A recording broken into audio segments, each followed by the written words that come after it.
आज लोकसभेचा उमेदवारी अर्ज भरताय?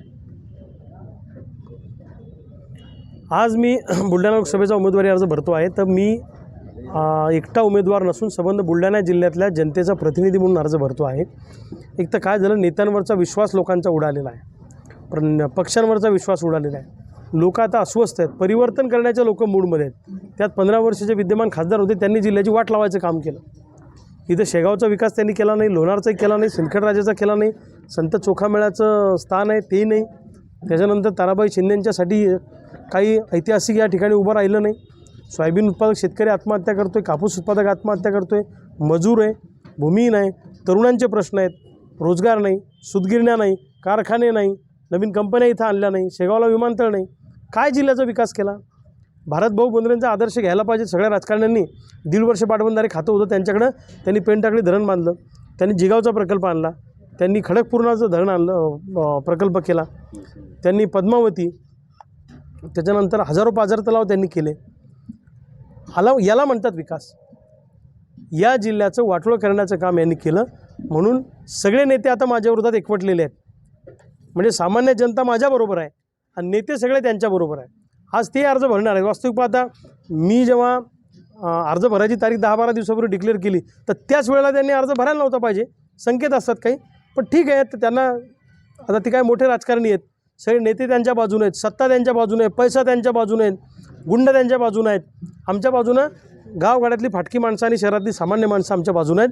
विजय हा सामान्य माणसाचा होणार आहे. भाऊ, महायुतीमध्ये बंड आणि महाविकास आघाडीमध्ये नाराजी आहे, मतदारांमध्ये संभ्रम आहे.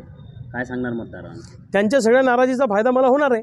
हे 100% काळ्या दगडावरची पांढरी रेघ आहे. कारण कोणासोबत आहे? नाही, आता विद्यमान खासदारासोबतच लढाई राहील ना आमची. म्हणजे आज जर का जिल्ह्यातला सर्वे तुम्ही घेतला, कोणत्याही गावात गेले, तर 100% ही गोष्ट खरी आहे की लोकांनी ठरवलं आहे मनोमन शेतकऱ्याचं लेकरू आपल्याला संसदेत पाठवायचं. त्यांनी आता भूमिपुत्र पाठवून पाहिले, काही मेळ बसला नाही 15 वर्षात. 15 वर्षात मतं वाहे गेले. आता खराखुरा शेतकऱ्याचा पुत्र पाठवायचा असं लोकांच्या डोक्यात आहे. लोक मला वर्गणी देत आहेत, लोक माझ्यावर खूप प्रेम करतात.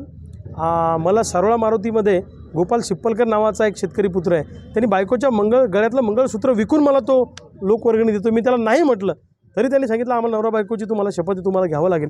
हे तर पद्मश्री पुरस्कारापेक्षाही माझ्यासाठी मोठं आहे. भाऊ, महायुतीचे जे उमेदवार आहे खासदार प्रतापराव जाधव, ते तर म्हणत आहे की महाविकास आघाडीच्या उमेदवारासोबत माझी फाईट आहे, ते तुमचं नाव घेत नाही, त्यांचं नाव घेत आहे. ते असं आहे की प्रतापराव जाधवांची एक जुनी स्टाईल आहे. 2009ला जेव्हा डॉक्टर राजेंद्र शिंगणे आणि ते प्रतापराव जाधव अशी फाईट झाली, तेव्हा प्रतापराव जाधव भाषणात काय म्हणायचे? माझी फाईट वसंतराव दांडगेंशी आहे.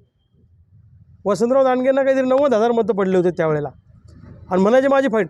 ज्यांच्यासोबत खरी फाईट आहे त्यांचं नाव सांगत नाही. ते त्यांना खूप भीती वाटते त्या गोष्टीची. खाजगी बैठकीत त्यांच्या नातेवाईकांच्या बैठकीत ते सांगतात रविकांत तुपकरला हे करा. मग माझ्याशी फाईट नाही तर मला टार्गेट का करता? सोशल मीडियावर मला टार्गेट करता, माझ्या विरोधात लोकांमध्ये दबाव टाकता, गाड्या घेऊन जाऊ नका. माझ्या फॉर्म भरायच्या वेळेला तुम्ही फॉर्म भरायचं नाटक का करता? सब समज येते. जनता येडी नाही आहे. लोक काय कानावर बिडा लावून धोत्रावर इन करतात का? लोकांना सर्व समजतं.